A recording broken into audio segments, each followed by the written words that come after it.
About a radon mitigation system. We're going to get some answers for a homeowner there. Plus, some yard maintenance mistakes that are out there that you might not know you're making. We're going to cover that on our continuing coverage of our fall maintenance checklist. Also, later on in the show, thrift store shopping is about to get easier. So if you like thrifting for your home, we got some tips for you, or at least a new venue that you can search or shop. That's all coming up in about 1 minute on the Home Pros Radio Show. The Home Pros Radio Show. Brought to you by Prime Lending. Home loans made simple.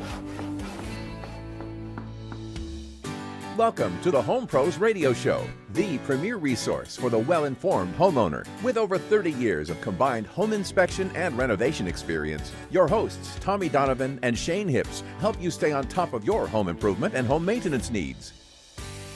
Visit homeprosradio.com to access the trusted product and service providers that are a part of our Home Pros network. Find the Home Pros Radio Show on Facebook and Twitter for regular show updates and additional information on the topics covered on our show. To join the conversation, call 248-HOME-PROS. And now, your Home Pros, Tommy Donovan and Shane Hips. And welcome to the Home Pros Radio Show. I'm Tommy Donovan with RIC Home Inspections. And I'm Shane Hips with Closing Contractor. And we're broadcasting from our studios in the, what do we call it now? We call it whatever we want to call Closing Contractor headquarters. Go ahead and show them your slide for Closing Contractor. Okay, there you go. There you go. I've got it right there queued up for us. So, yeah. So, as you're very familiar, those of you who watch our show and listen to our podcast regularly, I do the home inspections aspect of this show.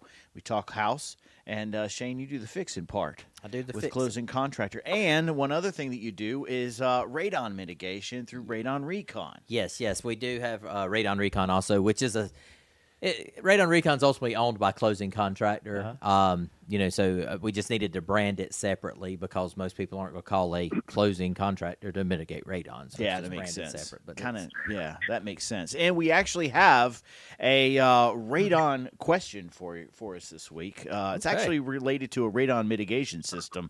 Question that we don't get very often. It's very interesting. When we have George. George, are you on the phone? Who got there? Got you there? I have a sore throat, so I'm going to let my wife answer the question. This is Ann. Hey, Hi. Ann, how are you, Ann? Good to have you on with us. So,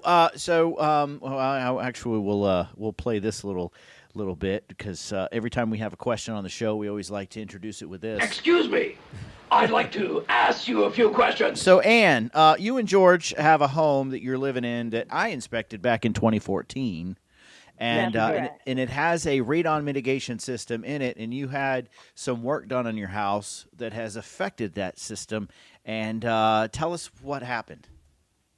Well, to the best of my knowledge, we have been using our home here until we moved in last year as a rental property. Okay. One of the renters wanted to add a Colligan system. Oh, okay. And so we said, that's fine. We really didn't pay much attention to it until, unfortunately, we had our 80-gallon hot water tank broke on us and flooded our basement. Ouch. So very recently, we've had plumbers and HVAC people down looking at it, and they brought it to our attention. Hey, did you realize that your Colligan system, that the pipe for the Colligan system was actually going into the radon pipe? The system that flushes went into the radon pipe. And so when we saw that, the pipes clearly marked radon, we're very worried that there might be that the system might be compromised, the radon system. And also, we're not sure about any kind of, water leaking into our foundation because of the flushing system of the Colligan. So where we are right now is we were actually just calling to see, I think we probably need to have radon testing and to see, what impact that may have had on our radon mitigation. So what do you think, Shane? Is it a crawl space or a slab of some sort? No. It's in a basement. It's in a basement. So there is a slab. It's actually core drilled through the concrete, most likely. Yeah. Okay. Yeah. What I would assume, I don't know how much water this system that you're talking about puts off. I don't. Well, that is a good question because we weren't here and using it. Right. And apparently, I guess it's after, X number of X number of uses that it flushes. Okay. So we don't know if all of the renters used it or didn't use it. We just started using it for about a year. I got you. And so we didn't, use too much of it. So that's the big question mark, how much might have gone down. Yeah. But we're even more worried about, is the radon system working effectively so that we don't have radon in our house. Right. My assumption would be that the system is still working correctly. The only way to know is to test, which you said you were going to have it tested. Because even if water went down in there, even a radon mitigation systems, they're designed to have a negative slope to where, like, say, rain falls in the pipe that goes above the roof. When rain, it's designed to where that rain will go all the way back and ultimately make it back to the ground, or either stay in the pipe somewhere where that constant air blowing through it will dry it out. Okay. So I've actually installed mitigation systems before where we drilled the hole and there's water under the house. I'm not saying that's a good thing, but but over time it will dry that water out, as long as, depending on the slope of the house and all that. But from what it sounds like, you don't have a constant supply like some of these houses that are built on side of a hill where water is constantly dumping underneath it. But No. but my assumption would be that your system is going to be working just fine. I don't think you're going to have any major issues. Don't get me wrong, I wouldn't hook up a garden hose to the pipe and just continually run it, but I don't think you're going to have any major issues. But the only way to really know is to check the system. And I don't. There again, nobody knows how much water was actually dumped in there, but my assumption is going to be that you're not going to have any major problems with it. Yeah. I mean that's the best. That's the best I can explain it with what it is. But yeah, like I say, some houses just have water under the house anyway, and the radon system helps to dry that out. It's not ideal to have water dumped down in it, but I don't think it hurts your system, most likely. Okay, good. Well, I think at the most we need to have the radon tested and probably the system inspected too, checked out. So I don't know if your company would be the one that could possibly do something like that. Yeah, we absolutely could test for you and just see what the levels are before we even have to get into anything more than that. We can actually, look around to make sure there's no signs of any other problems that it could have created, which I honestly don't think there are, but I mean, at least we could take a look at it for you. Okay. Well, where they cut into the radon pipe to install tubing, that our plumber actually capped that off and sealed it, but I want to make sure that that's sufficient too. I got you. Yeah, that's certainly something we could look at. Yeah. When he was sealing it, you could hear the whoosh of air. So I'm assuming that it's an active rather than a passive system, since we could hear that. Yes. There's probably a fan that's blowing, or depending on what side of the fan you're on, blowing or sucking air through there. So. If you have an opening, you would want it on that side of the fan anyway, right? What you don't want is an opening on the upside of the fan that might be sending air into the house, the living space. That would be the dangerous side, right? Right. I'm not going to say depends, but it it has depends. everything to do with how the system's things. functioning. Yes. Yeah. I mean, these are all like, we're hypothetically speaking. This is what, common logic would tell us. But the one thing we've learned about radon is you never know. Yeah. I mean, and that's stated all over the place. The only way to know is to test. There have been times that mitigation systems have been put in homes and nothing has changed, the radon levels can even go up. Yeah, So- yeah. It Okay. many things can Okay. change things around. Yeah. Okay. Well, okay. So next steps. Do we make an appointment with you, or what is your advice? Yes, I can give you my office number, and you could call the office to set it up if you want to. Okay. Could you give us that number? Sure, it's 864-326-2640. And this again is Radon Recon. Yes, ma'am. And you Okay. are. And tell me your name again. My name is Shane Hips. Shane Hips. Yes, ma'am. Okay. Okay. Well, that relieves our minds a little bit here that possibly that water damage isn't what we were envisioning, and but we do want to make sure that we don't have a high radon level in our home. Okay, Perfect.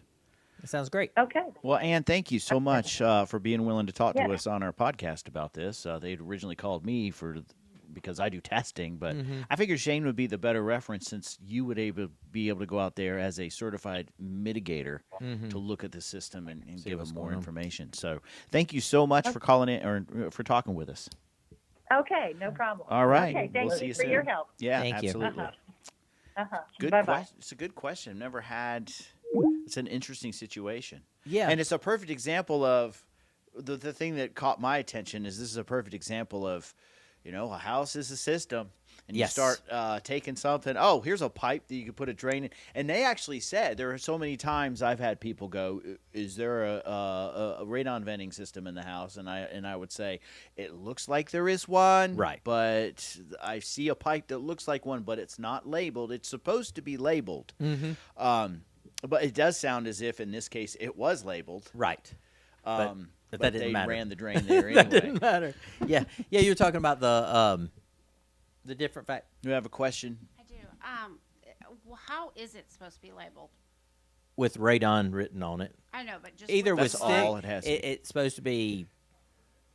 You're supposed to know it's radon, whether it's written on it with a Sharpie, a marker, I've seen- or I've seen it- stickers. I've seen it It where has they- to be clearly labeled. Is how it's stated. I've seen it where they've written. I always like it when they'll take a Sharpie and put a skull Skull and and crossbones, crossbones.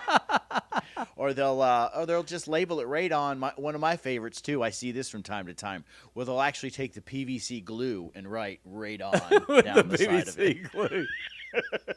That's one way. But it's marked, and you know what it is, and that's the important thing. Yeah, yes. That's really the thing. It has to be clearly labeled, is how it's stated. So, at first, it was all written in markers, because the people that install the radon passive systems and the passive systems are generally your plumbers. So it's not like plumbers are running around with radon stickers. Yeah, you know, it's the true. radon companies have stickers, and all that, but the plumbers aren't going to get that work if somebody comes back out to install a radon system. So why are they going to, spend money and have these stickers and all this stuff when they Doesn't affect them. they any, just go 'cause grab I'm their just a plumber. marker and write Yeah. radon. So, but yeah, they, it's funny we talk about radon because this week was the first time. Well, the weather we had. Yeah. the recent weather Oh, we've this had. is very interesting. We talk about having to make sure when you're doing radon measuring. Yeah, I know this is from my perspective as a certified radon measurer. Is that we have to make sure that we're only measuring radon, doing radon tests in ideal weather situations. That means no rain, no high winds. If it's snowing, which hardly ever happens here, but you don't want to run a radon test for various reasons. Well, I like your story from this week. Yeah, we were actually hired to install a fan in a passive system, so everything was already there. Yeah. And in my experience, whenever we have added a fan in a passive system, if it's on a slab, and I specify this because with a slab to add a fan in a passive system, you just add the fan. Where if it's a crawl space, you've got to seal up Seal it. all the seams. There's a lot more that has to be done, and that people don't really think about. They just think you got to add a fan with that too, but it's not really the case. Mm-hmm. So, but I've always had something in my quote that says, if we're adding into an existing passive system, we can't guarantee the levels because we can't guarantee the workmanship of whoever installed it. That's always been in there, just because I don't know who installed it and what they did, if they did it right, I don't know. So, but in my past, I've never had one come back with low levels or come back with still elevated levels. And I knew that going into this, and we did it Friday before the hurricane was coming through.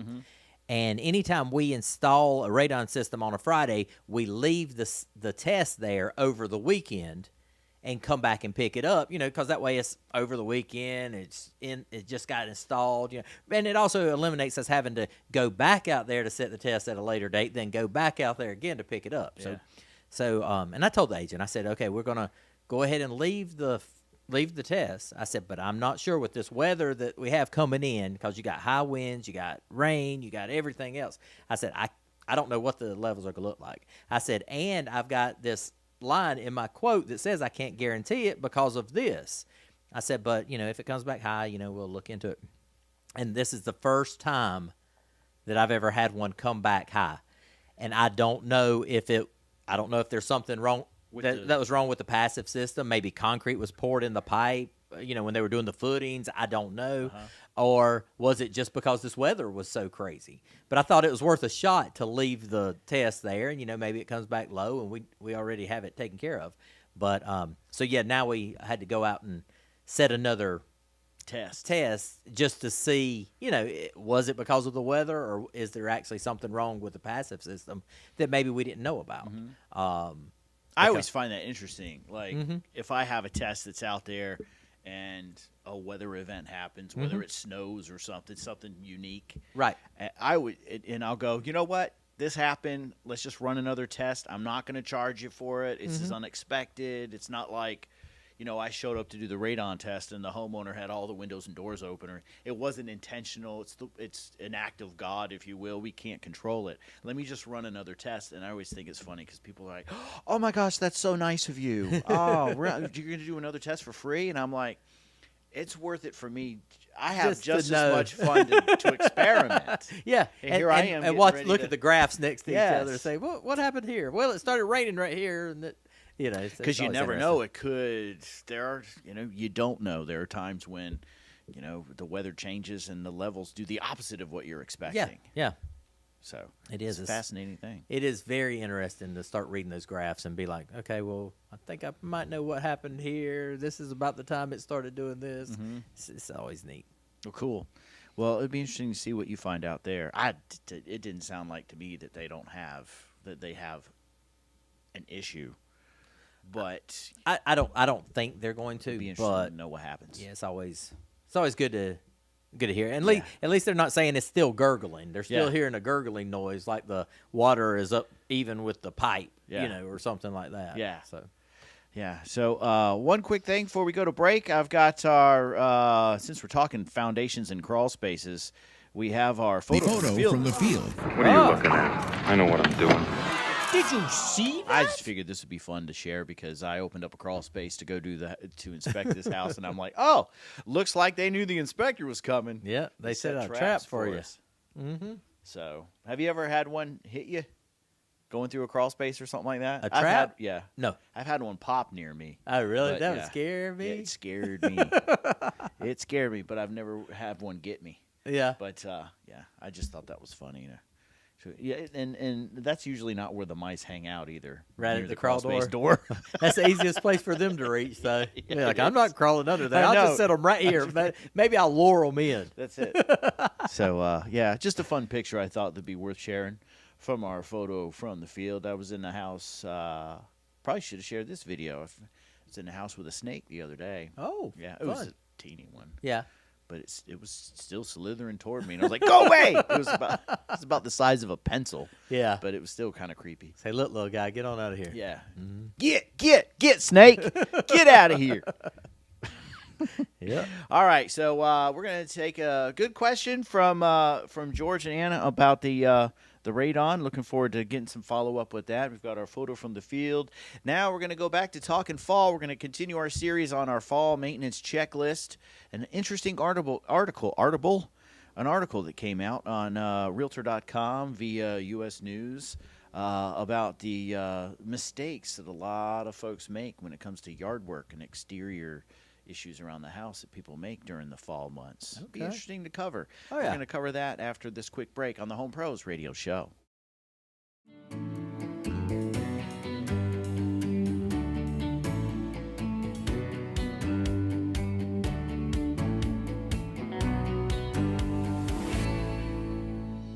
If you're a home service provider who takes pride in your work and strives to be recognized as a trustworthy professional in your industry, the Home Pros Radio Show wants to hear from you. Become a Home Pros Radio Show partner. Send us an email at ask@homeprosradio.com. Your Home Pros Radio Show Expo listing and your featured appearances on our podcast are just the beginning when it comes to the ways that we can help brand your business on the Home Pros Radio Show. It's a great opportunity. It's just an email away. Ask@homeprosradio.com.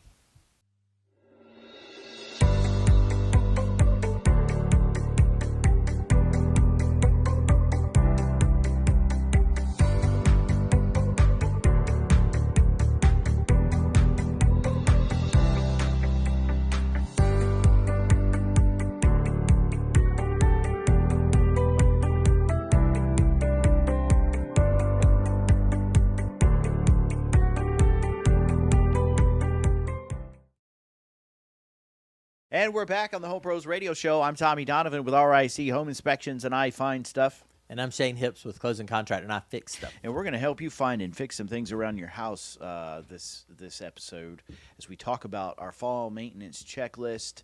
And, you know, ever since we came up with the fall maintenance checklist, I feel like I see everyone.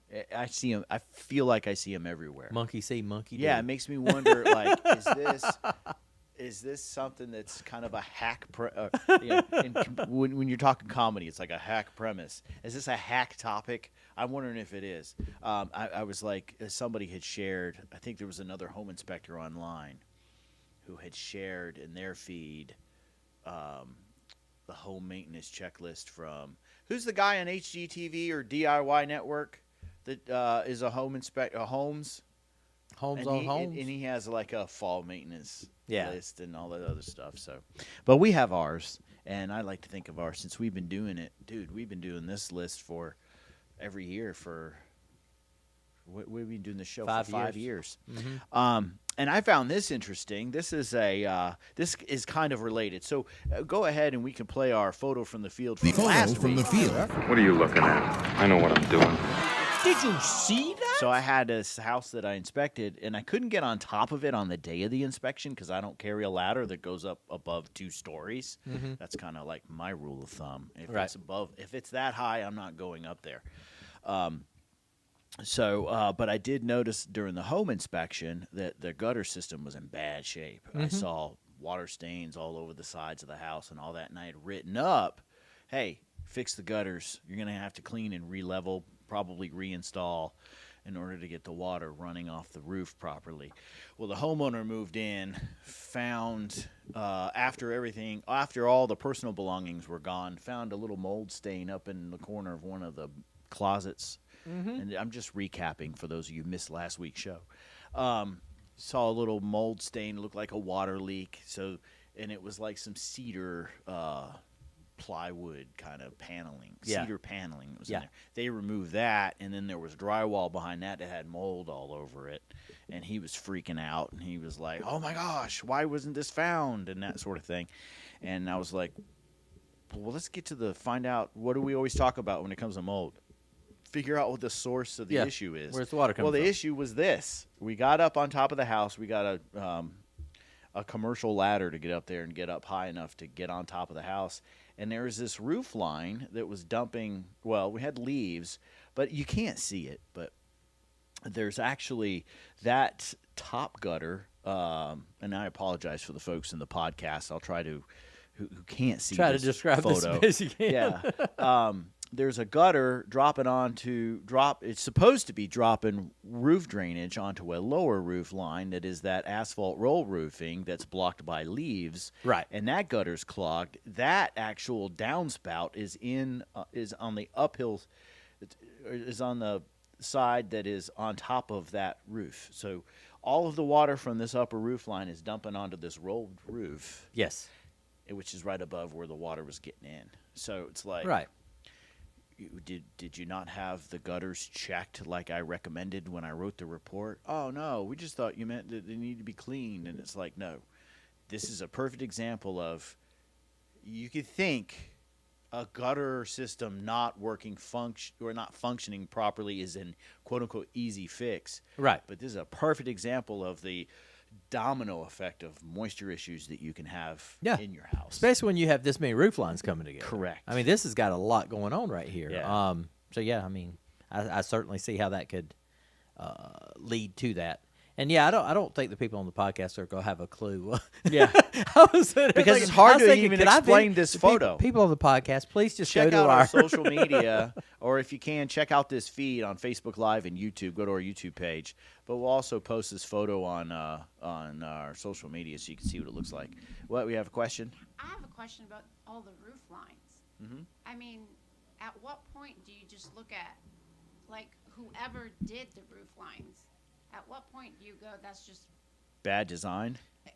it should not be done, It, period. yeah, it should have been stopped before some of these got tied together. Yeah. They wanted additions. They wanted extra space. They were going to do it at whatever cost, and this is one of the costs. This is why we have permits. Well, that's That's why we have a permit process. And I don't know if permits were pulled and all that stuff. We don't get into that. Some inspectors love to get into that kind of bit. I don't even want to deal don't even with want that. to No. But, like, let's say a permit was pulled. Would that ever be acceptable?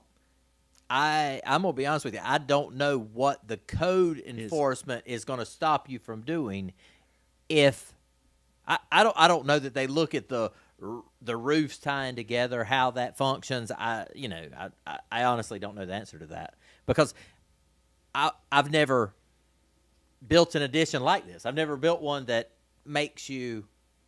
That's a good question because usually you'd think the code enforcement is looking at, all right, structurals.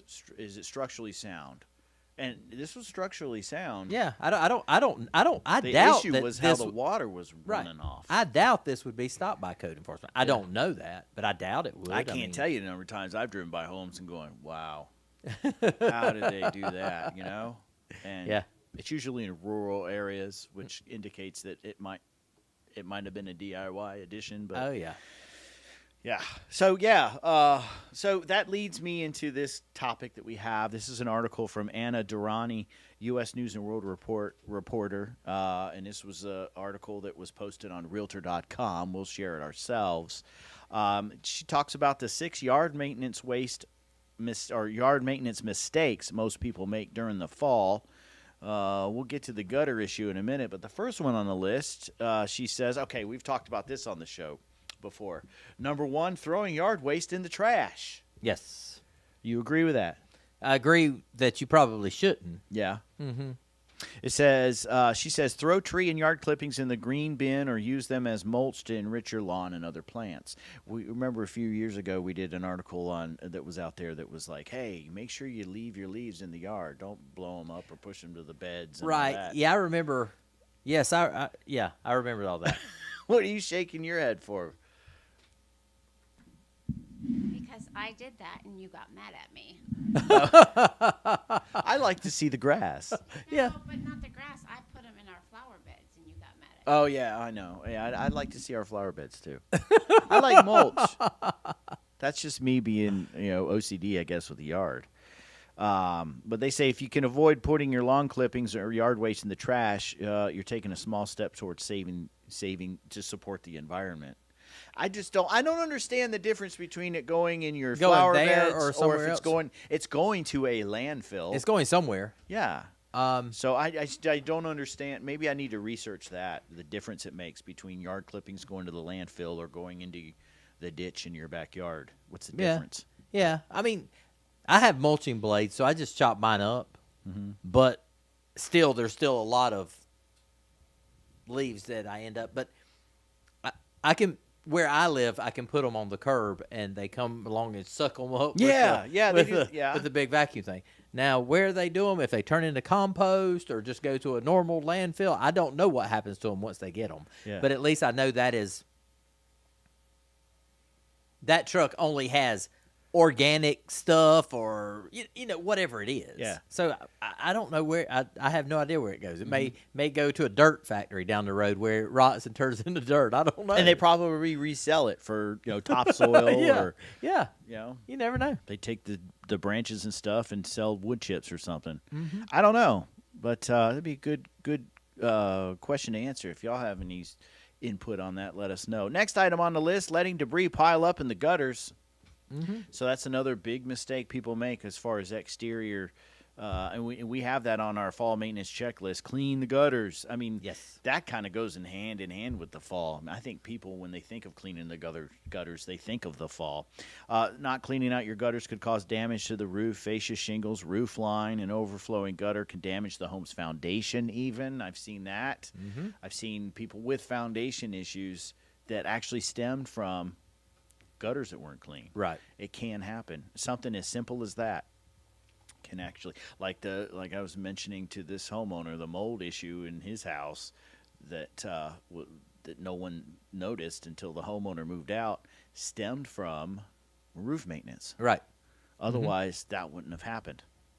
Okay, here we go back into the not the composting debate. Ready? Oh, gosh. So This is what not to do or what to do. these are the mistakes that people make. In other Oh, words, okay. what they're trying to do is encourage you to. The mistake would be not composting. That's the next item on the list. They want you to compost, and they have this stat here from the EPA. The EPA says 33 million pounds of organic waste could be kept out of landfills each year if people composted. Isn't that what Okay. you're doing when you compost? Is landfilling? Yeah. Isn't it the same thing, I guess? Or I guess it kind of it eases the pressure on the landfills. Do we know where this person was from? I don't know. I guess I start to question like the wildfires, Oh, California, and what. They oh, that's a cannot very do. good point. Because you talk about who was it? 60 Minutes just did a story recently about the wildfires in California and how they were likely related to the fact that they never do any controlled burns. They never clear out all of these areas, Right. Where Naturally. where dead branches and all Right. this other stuff collect, and could that be actually contributing to the fact that we're having all these wildfires in that state? So. And they never did get to the answer to that, did they? But, that's a I good... think backhanded they did because of the one property that did their own. Oh, yeah, you're right. There was the one property that had tons and tons of acres that did their own regular Control brush clearing, control burns. And guess what the fire did? It went around them. It went around them. Right. Yeah. Yeah, it was Well, crazy. Well, I think you have the same thing. I think I've had this argument before or heard the argument before because the military bases and all don't have those problems because they manage it in different ways. Yeah, that's a good point. They actually manage it with the control burns and all that, to where it's not as susceptible to the other ones. It was kind of neat to see. We went to our lake property one weekend several months ago, and they had just done a controlled burn, and everything looked black along the ground, and it kind of made you feel better that they're doing that. Yeah. So not composting. Composting. Now this might be different. Composting may be different than say yard waste. Because they're also referring to things like if you're Banana composting, peels. you're very good at this, Ginger. Composting with coffee grounds, fruits, vegetables, eggshells, tea bags, nutshells, yard waste, and other things like that. Yes? I just want you to remember this. Here's the difference, okay? I believe in a compost pile. Yeah. It doesn't necessarily have to be in your front flower beds. You walk home and you see coffee grounds and eggshells in your front flower beds. Y'all might need a compost bin. That's very good. There you go. So yeah, not composting. You can actually save some stress on the landfills, if you will, by composting. So take advantage of that. Next item: failing to curb your critter problem. So this is the time of year where some of the critters like to come inside. Yeah, like Chewy the squirrel. Yeah, Yeah, because it's warm. No, we haven't heard from him. You be careful. Maybe he'll call. He never does. He may be shooting me an email right now. I know. So remove or relocate bushes, shrubs, or trees growing next to the house. We talk about this as far as keeping, a buffer between your exterior and your shrubs. 18 inches is desirable. This is one of the reasons why. Is trim your bushes and trees away from your house to keep critters away. It also avoids standing water, which also attracts the animals. Right. Examine spaces in and under the home and block holes and entry points for animals. Clean up clutter. Don't let tools, furniture, or other items lean against your house. I don't know if I mentioned this last week, but there was a house we were inspecting. I think I did mention this. And they had a bunch of wood for their fireplace just sitting up against the house. I was going to mention that. I didn't know. I mean, but that's something you see all the time. And People, it was eaten up by termites. Because you put it close to the house. That way you don't have to go as far to the wood pile and all. But, that you're also inviting critters, termites, everything else right against your house, too. Exactly. Next item, not watering your lawn.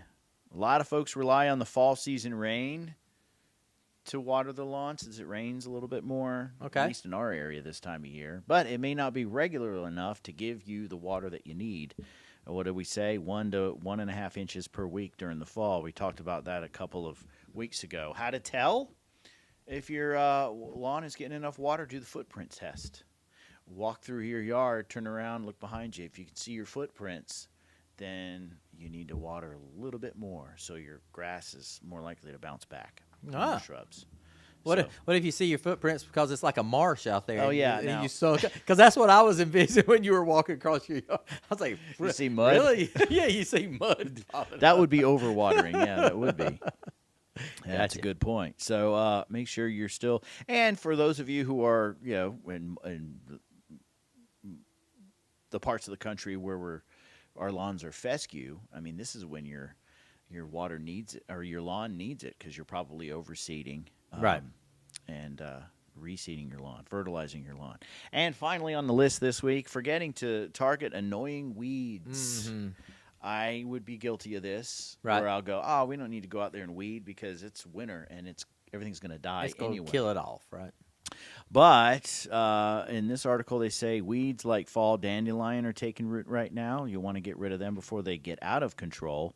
And apply herbicides or pull weeds by hand, because if not, they will grow and reproduce even more. Yep, and they'll be even more prominent once spring rolls around. So these are some of the yard maintenance mistakes people make during the fall. We'll share this article for you to check out online, and this is coming to us via Realtor.com and U.S. News and World Report. So some good tips for you this time of year. We're going to take a break. When we come back, we're going to visit the news desk for this week on the Home Pros Radio Show.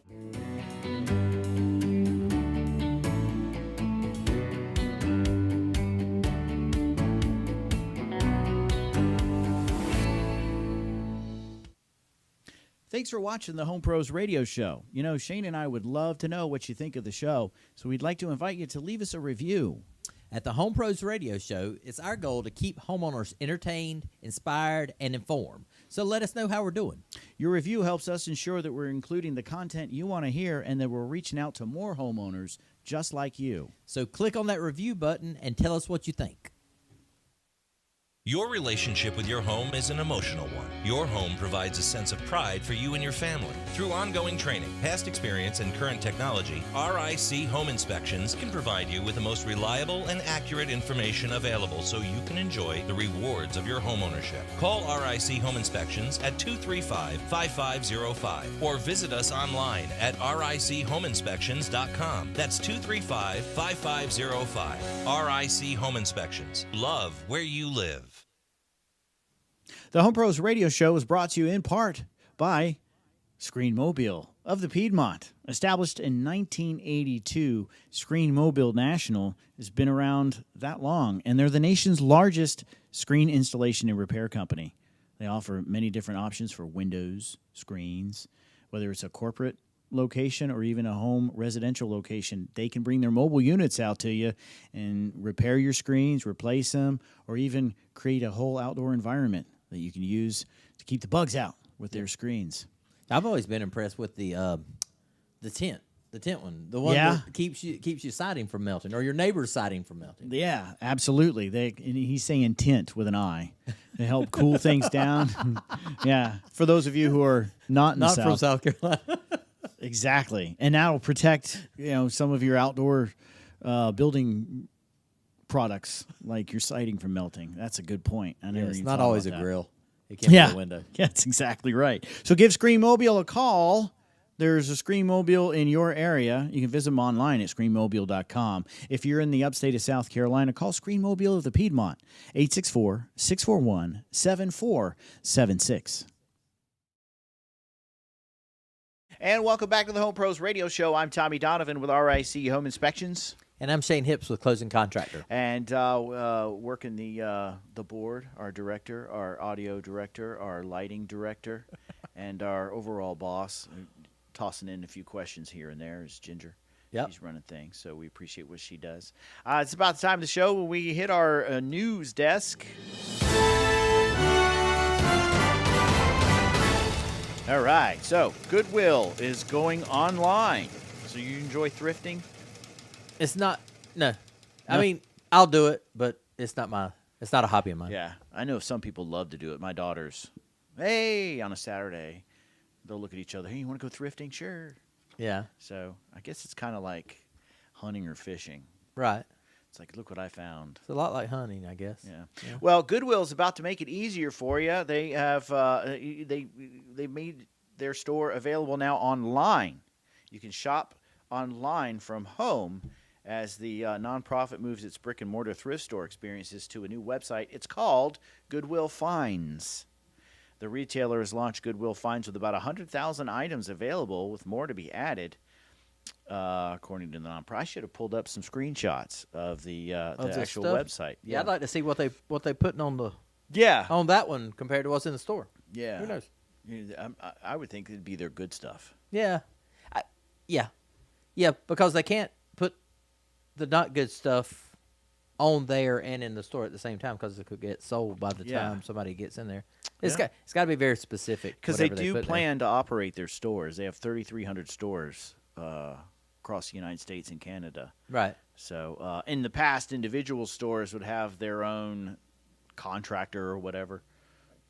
They would run their own online component. Right. So this is basically Goodwill's way of trying to streamline it all so that they're all connected. Okay. So the interesting thing about this is it can. How many times have you gone to a thrift store and you're like, everything's in bins and you got to sort through stuff? Sometimes it's not very organized. Well, the cool thing about Goodwill Finds is I guess you can set up an account, but they'll actually help guide you to stuff that you're interested in.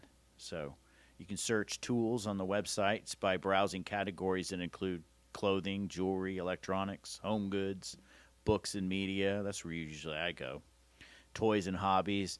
They'll also personalize recommendations to you based on your past purchases. Oh yeah, they're tracking you. They're watching you. Yeah. They know your every move. Yeah. Oh yeah. So, but that might help you find the stuff you're looking for a lot easier. Yeah. I wonder if they sell your information. That's a good question. Because if they have it, they could make some money selling it to somebody else that's selling stuff. To eBay. Yeah. Hey guys, this guy's been looking for tools a lot. Send him some junk emails right quick. That's it. There you go. Shipping options and fees will vary with each item and shipping address. They also say that, and I think this is kind of self-explanatory. You can't donate items online. Although they're talking about the possibility of being able to do that. I guess they'll send somebody out to pick up your stuff. It'd be a drone. Yeah. In about 5 years, a drone will show. It might not be that long. A drone will show up at your front door. You give them whatever it is you already told them you're sending. Yeah. Yep. Who knows? Yeah. They're taking over. Spooky, the drones. So, in a related story, I figured this one might be interesting. A Maine man it's my main man. Hell, it's my main man. No, he's from Maine. Oh, okay.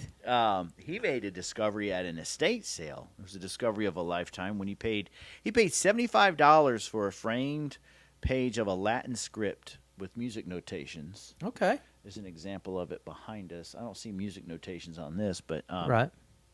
it turned out he's paid $75. Okay. It turned out to be a 13th century manuscript Oh. worth $10,000. Oh. I know, isn't that nice? Cha-ching. Yes. Quite a find. Will Sideri was at an estate sale in Waterville, Maine when he spotted the framed page. It reminded him of something he had seen during a course that he took on medieval manuscripts when he was in college. He brought the page to his professor, and who then sent the photos to other resources. And they had determined that that page was part of a prayer book used by a priest for a liturgy. Had all of its 309 pages intact when it was sold by newspaper publisher William Randolph Hearst in 1942. But over the years, I don't know why they would do this, but They split the whole they would book tear up? the pages out and sold them individually. Huh. So now they're all scattered about. One of the professors said she has located 114 of the original pages, and that includes the one that was in college. This one that Sideri found is another page in that collection. So Sideri says he does not plan to sell the page. He's hanging on to it. So, Well, yeah. When you first said 13th century and it was $10,000, I was thinking, God, I thought it'd be worth more. But I guess if it's just one page of a book, it's not, a little different. you put that book together. Oh, yeah. How many pages? Yeah, do some quick math on that one. Yeah. What was it? 309 pages. That's a nice little. Yeah, and I would imagine if you No had wonder the book she's as a collecting whole, all the pages. I know. She's putting all this together, and I imagine if you had the whole book together, all of the price is double on top of that too. Yeah, I mean, well, 'cause it's you just got like it as a baseball whole. cards. Yeah, If you have the complete set, Yeah, it's worth that much more. Yeah, absolutely. And then they ruined it when they started selling complete sets, didn't they? We've talked about that on the show for fun. All right, another story. It's time to get into some houses, some interesting houses we've seen this week. This is a cool house. This is the Hooper Island Lighthouse. And ever dreamed of having a lighthouse? It'd be kind of cool. This one's kind of it'd be interesting. neat. Yeah, I think it would be neat. The federal government has sold off a lighthouse, and it's sitting in the middle of Chesapeake Bay. It's the Hooper Island Lighthouse. According to the Washington Post, it's located west of Middle Hooper Island in Maryland's Dorchester County. 5 potential buyers eventually drove, according to Washington Post, it drew little interest, but 5 potential buyers eventually drove up the price. The starting bid for this lighthouse was $15,000. That sounds reasonable. The winning bid was $192,000, so that's what it went for. Yeah. But here's the catch: the lighthouse comes with strings attached. Oh boy. The new owners must maintain it as a Coast Guard navigational aid. So it has to be they have to maintain it as an operating lighthouse. Gotcha. They must observe the historic preservation standards, which I would expect for something that old and historic. Yeah. But they also have to sign an agreement with the Navy about when it can be accessed.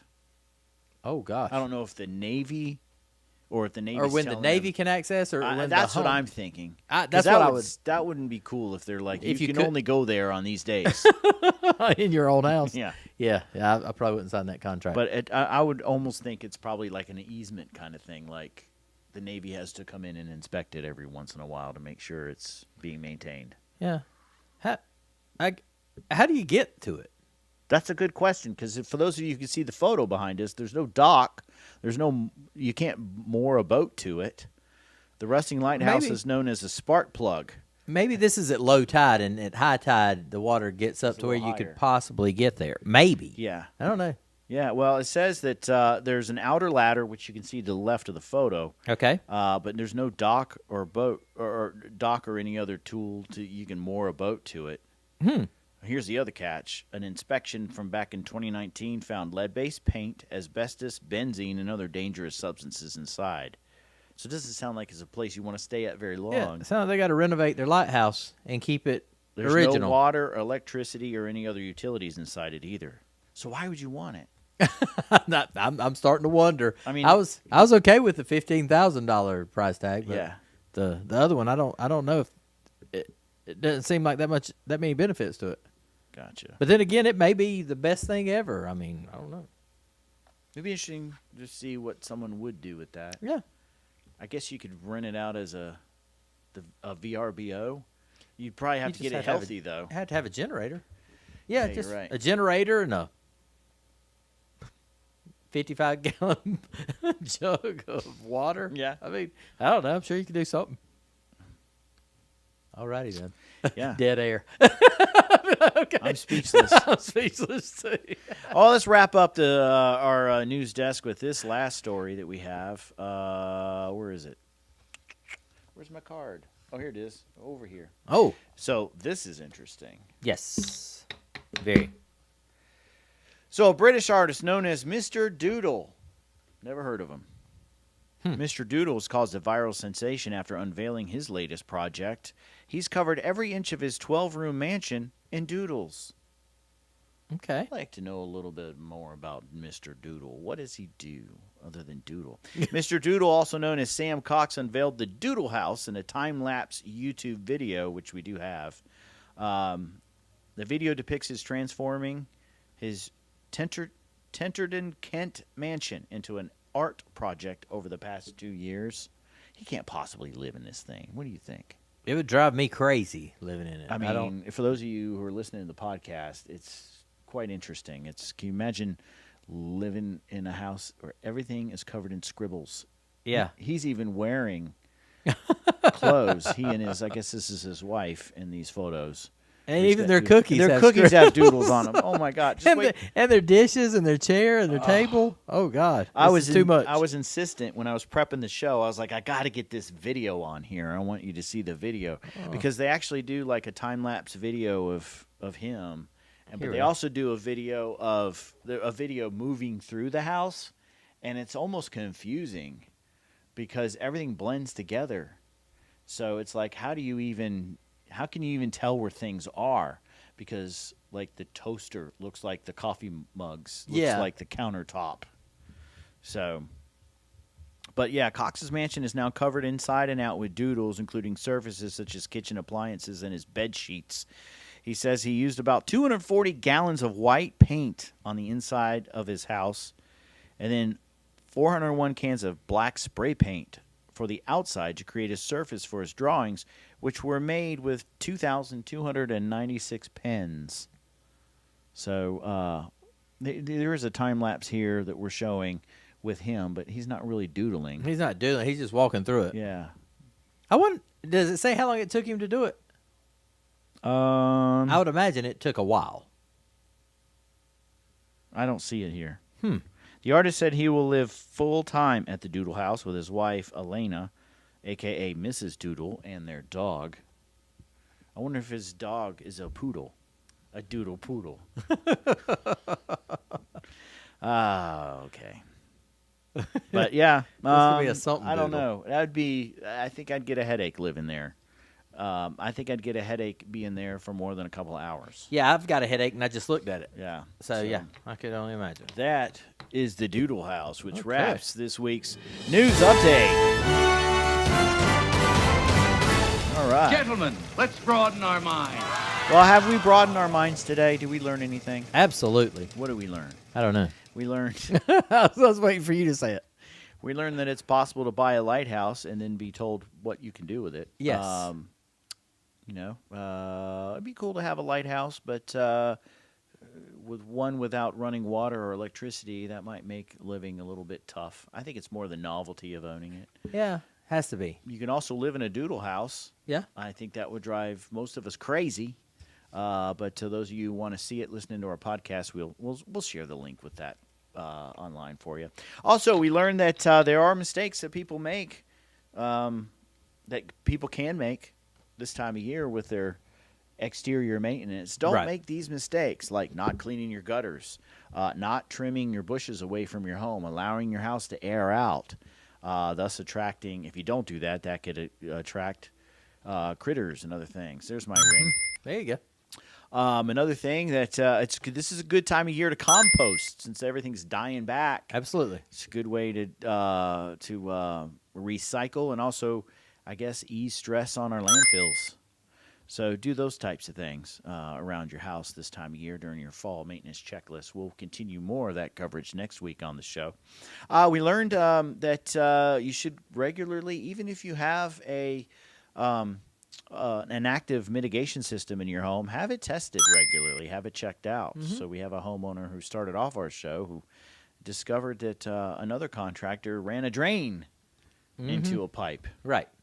And which leads us to the next thing we learned on the show today. Your radon vents in your home should be labeled, whether it's with marker, or it could be doodles. Yeah, doodle, or it could doodle be on PVC it. Yes. Glue. Yeah. It should be labeled so to avoid situations like that. But we did learn that there are things that you want to test your house regularly because there are different conditions that can change the way radon interacts with your home, and in some cases, just because you have a mitigation system or a ventilation system, once it's working, it could have adverse effects, which we learned. Absolutely. You had a first time. Yes. So that happened. So those are some of the things we learned on the show today. Feel free to share that stuff with the folks that you know and love, and share our Home Pros Radio show with the folks that you know. You can find us online at Home Pros Radio on Facebook, Instagram, Twitter, YouTube, all those good places. And make sure you follow and share and subscribe to our channel. And we'll continue to bring you the information you need. If you have any questions or any topics that you would like to cover, kind of like George and Anna did earlier today, shared their question with us, give us a call. Here's the number. It's 248-466-3776. You can also shoot us an email at ask@homeprosradio.com. We'd love to hear from you, and we'd love to help answer any questions that you have because we have the resources to bring them to you. Thanks for joining us this week. We'll catch you next time on the Home Pros Radio Show. Thank you for listening to the Home Pros Radio Show. If you have a question for the Home Pros, visit us online at homeprosradio.com, where you can also catch our podcast episodes and learn more about the topics and guests we bring to you each week. The Home Pros Radio Show is made possible by Prime Lending, RIC Home Inspections, Closing Contractor, Radon Recon, and Carolina Heating Service. If you are a trusted service provider in our area and would like to contribute to the show, send us a message through our Contact Us page at homeprosradio.com. Once again, thanks for listening to the Home Pros Radio Show.